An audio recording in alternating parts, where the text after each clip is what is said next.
La première chose, c'est que moi, j'avais l'impression d'être un peu dans un excès de malveillance, alors que j'étais pas chaud de faire la réédition, honnêtement. Et en même temps, vous étiez tellement, mais tellement, tellement beaucoup sur Twitter, sur Insta, à me dire Yanis, putain. Et je vous jure, hein, j'ai sorti le flop le jour de la réédition de l'album de Black M. C'était un pur accident.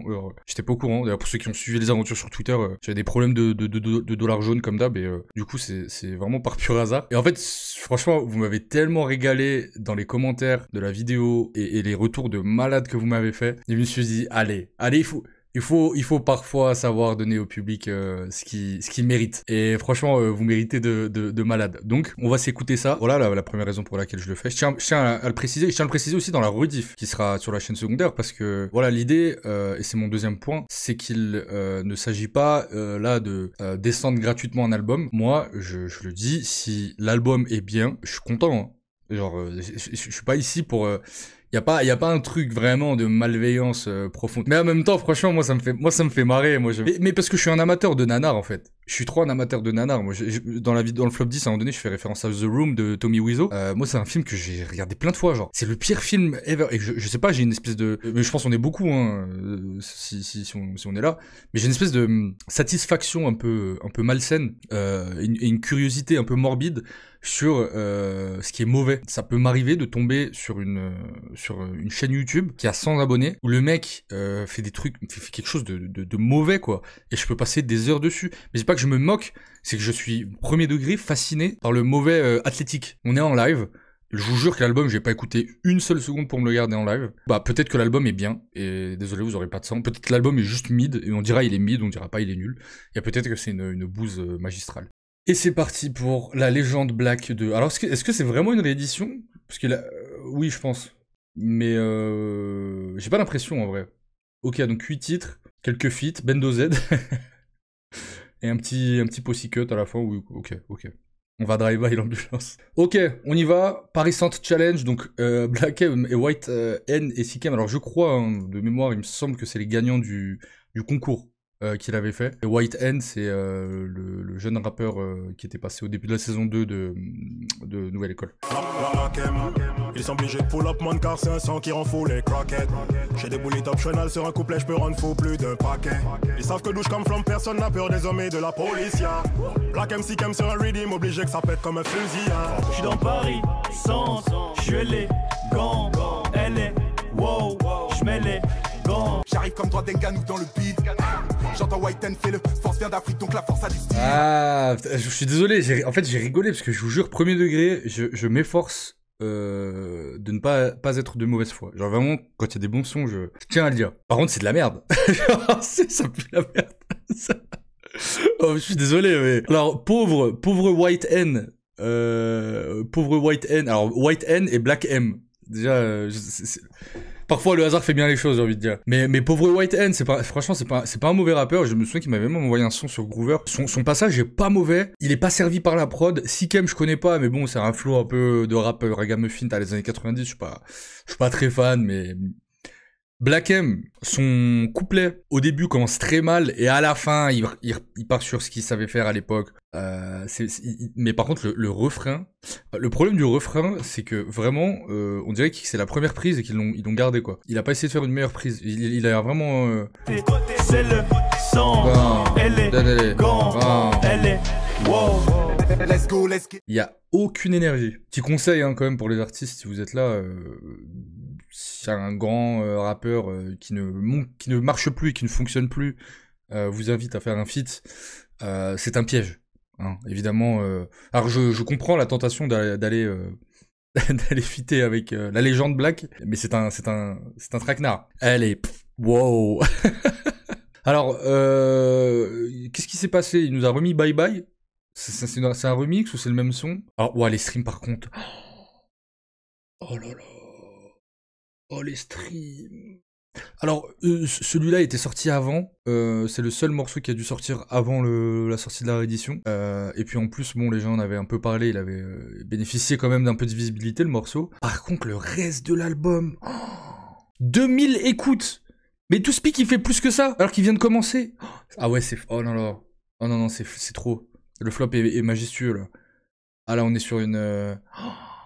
Waouh. Bon, est-ce pas la peine qu'on se réécoute Bye Bye, hein, on l'a déjà écouté. Pierrot SND, il a dit... il a dit, MDR, dis-toi, tu lui voles 300 écoutes avec ton stream. Non, on va skip. C'est terrible, ça. D'ailleurs, je l'ai pas dit dans le flop. Black M, il avait fait une reprise de Dans ma rue. Alors, il a un problème avec les reprises, hein. Il y a les reprises dans le rap, en général.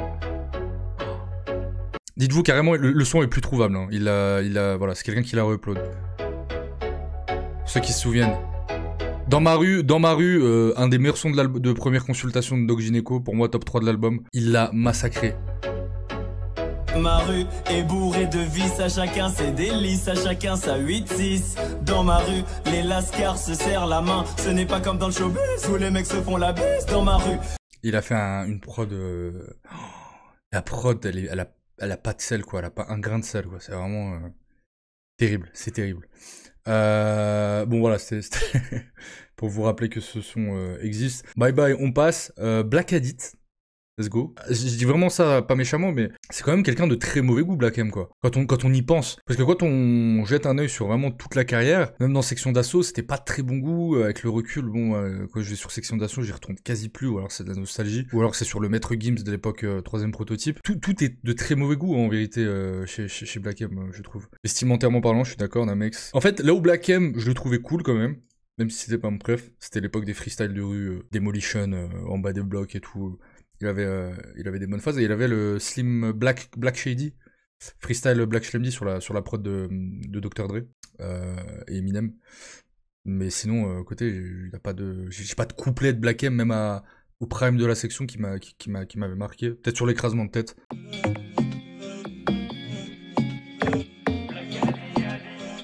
Je ne suis pas fait pour suivre les gens, je préfère jouer à saute-mouton. On s'imite les uns les autres. On est tous cons, tous des cons, tous dans la même direction. Si on prend la même route, oui, on va finir dans les bouchons. Ne suis pas les moutons, seul et fier comme un lion. Blacadi a dit, c'est le moment de faire la fête. Blacadi a dit que chacun n'en fasse que sa tête. Blacadi a dit, profitons avant qu'on regrette. Blacadi a dit, les grands mondes vont. Au secours. Ah, je vais m'étouffer parce que je suis en train de manger. Waouh. Oh là là. Waouh, j'étais tellement pas prêt. Je vous jure que le premier couplet, j'allais dire, j'aime pas le morceau, mais c'est de la piano bas de gamme un peu, mais ça, franchement, ça va. J'étais prêt à nexter, mais le refrain Black Adi a dit, oula, mon Black M. Oh là là, t'en as sous la pédale, hein. Ah bon, putain, là. Ah, j'avais pas vu venir celle-là, hein. Putain, bien joué, mon pote. Les couplets sont pas plus la merde, genre. Quelle horreur. Quelle horreur. Waouh, alors dur, ouais, c'est dur celui-là. Dur. Moi, il y a un truc qui... Moi, j'ai une théorie. Ok, théorie. Ouais, putain, désolé, je me remets un peu de mes émotions, putain. J'ai un mauvais goût sur la langue, alors que j'ai écouté une musique. très bizarre comme sensation. Mais, théorie, hein, qui est basée sur absolument rien si ce n'est mon cerveau. C'est incroyable parce qu'il arrive des trucs hyper nuls, mais aussi ultra originaux dans la nullité. Ouais, voilà, c'est ça, Nakajak. Merci, mec, t'as mis des mots, t'es basé, mec. T'es basé, Nakajak. C'est exactement ça. C'est créatif dans le mauvais. Moi, ma théorie, c'est, je pense que la légende Black, premier du nom, pour l'histoire, c'était un deal qu'il avait signé probablement avec TF1 Musique, et dans le deal il devait y avoir une réédition. Alors je pense que quand il a vu les retours vraiment très catastrophiques de cet album, qui était un échec critique et un échec commercial, il a dû se dire merde, je dois quand même balancer une réédition. Ça devait être déjà dans les rouages, d'où le fait qu'il ait pas fait de promo sur le projet. En mode, c'était le deal, il fallait sortir la réédition. Et du coup, c'est une théorie, hein. Peut-être qu'en fait, lui, il est dans une bulle où il a pas l'impression de faire de la mauvaise musique, il a quand même quelques fans qui écoutent. Mais ouais, non, le Black Adi, en plus, ça veut rien dire, quoi. Black Adi a dit, faites la fête, que tout le monde fasse la fête. Black Adi a dit que tout le monde n'en fait qu'à sa tête. Mais c'est... En fait, le truc, c'est que je pense vraiment que si c'était un...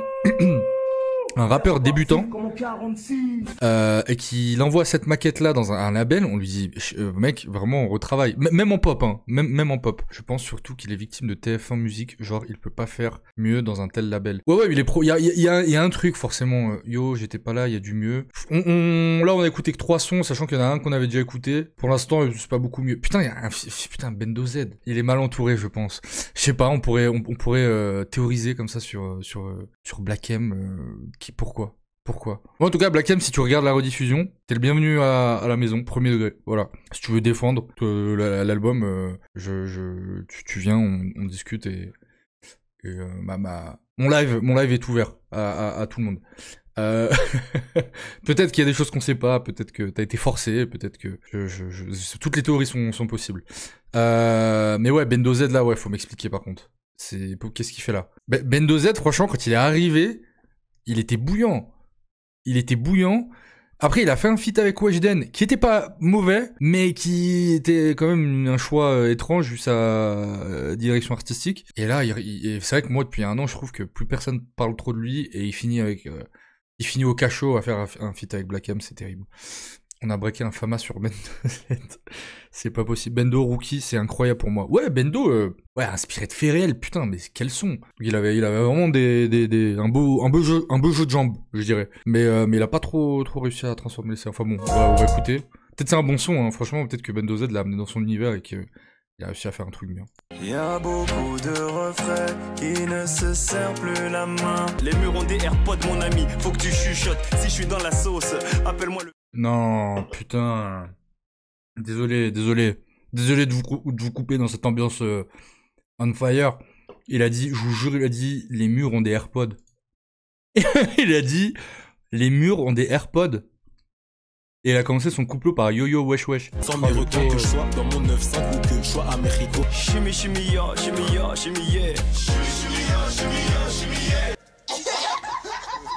Regarde les rires. Je sais pas, j'avais 4 déjà. Ah, garde les rires là, ouais, putain, c'est tout ce qui nous reste, les rires, mon pote, garde-les, par pitié, s'il te plaît. Oh putain de merde, oh là là. Alors, bon, c'est pas le pire son de l'album en vrai, mais ça reste tellement mauvais. Putain, mais même Bendo Z, il est fatigué, franchement, c'est une dinguerie. Bendo A, il est arrivé tout mignon sur le son. C'est pas du tout ce qu'on m'a vendu quand j'ai commencé à découvrir Bendo Z, quoi. Qu'est-ce que c'est que cette catastrophe? Et franchement, mais l'écriture. Franchement, est-ce que pour le reste de l'album, vraiment pour avoir une analyse sur l'écriture, putain, on est 500 sur le live. Pourquoi je fais des scores que quand il y a du sang comme ça? Putain, je ne suis pas le malveillant que vous pensez que je suis, ok? C'est juste vous qui venez quand je suis malveillant. Je vous jure, premier degré, hein. C'est même pas une blague. Je vous jure qu'une IA fait mieux. On me dit que je suis pas net parce que je cours après une femme qui est une galère. Oui, tu me fais mal à la tête et mon seul remède pour que ça cesse, il faut que j'arrête. C'est mid, quoi. C'est pas de quoi se moquer, en vrai. Même l'écriture, y a rien qui m'a... Bah, c'est pas très bon, mais c'est vrai qu'au milieu de cet océan de caca, bon bah un peu de boue a l'air appétissant. Donc non, ça va en vrai. Franchement, ça va. On peut passer lui. Me demander, pas c'est quoi mon problème, j'en ai plusieurs. Comme l'impression de vivre avec une balle dans le cœur. Bon, je pense qu'on a compris celui-là aussi. Bon, pareil que celui d'avant, en vrai. C'est chiant, quoi. C'est pas nul, c'est juste très chiant. Ça raconte rien. Il a vraiment du mal avec l'écriture. Hein. Après, est-ce qu'il avait quelqu'un sur l'écriture à l'époque des yeux plus gros que le monde? Encore que... Je suis pas sûr, hein, parce que c'était quand même écrit avec le cul, c'est juste que ça marchait. Mais je trouve là vraiment on est presque dans de l'amateurisme en termes d'écriture. Sans parler de rap, hein, même en termes de pop, parce que la pop ça demande quand même une écriture, un truc. Je trouve ça fait pas pro quoi. De base je suis venu sur le live chill pour m'endormir, mais le cauchemar me hante déjà. Allez, on s'écoute l'avant-dernier son. Pourquoi tu m'en veux? Pourquoi tu m'en veux? Tu sais j'essaie de faire l'effort, tu sais je sais que j'ai mes torts. Attendez, j'ai la vision. J'ai la vision, c'est bien. perds jamais, moi j'apprends puis je réessaie. Je ne suis plus d'humeur à faire la teuf. Let's go Black M. Moi je vois quelqu'un d'autre dans mon reflet. Allez, moi les gars, j'achète ce son. Hein. Franchement, moi j'ai passé un bon moment, voilà. Je le dis. Je crois savoir que je suis le seul dans le chat, mais franchement, franchement, par rapport à ce qu'on a écouté, il y a des bonnes idées. Hein. Je sais pas, il y a en termes de rap c'est de la merde, mais pour de la pop franchement c'est pas dégueu. Il y avait une petite vibe, moi ça va, je trouvais que la rythmique était cool et tout, ça va. Franchement lui c'est le seul qui quelqu'un disait dans le chat un truc vrai, peut-être que la première partie c'est des sons qui avaient pas été gardés pour l'album, et après après le shitstorm, je sais plus qui disait ça en commentaire dans le chat, les 3-4 derniers sons là, il a un petit peu réagi, je pense.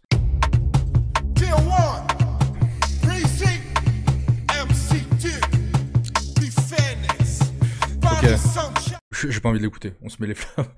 En fait c'est un remix, mes versions Pussycut avec Lucas Girard, Biphoenix officiel, Tier 1, MC Duke et Will Breezy. Je ne connais pas, vraiment là, je vais pas, on va, voilà. Qui connaît Lucas Girard? Bon. Bon écoute, alors moi, mon avis, c'est un peu, alors, c'est un album, alors on a un peu le côté La Légende Black original avec des sons nanars au début d'album. Secret, je trouve que c'est le petit moment où voilà, il se passe quelque chose. Bon, le reste de l'album est mauvais, je trouve quand même. Alors, deux choses positives sur l'album. Allez, 3, le morceau Secret, voilà, moi j'ai bien aimé, je le dis, je l'assume. On gardera, c'est clippé, ce sera même diffusé dans la réédition, dans la rediffusion, pardon, sur la chaîne secondaire. Première chose. Deuxième chose, pourquoi c'est un meilleur album que La Légende Black?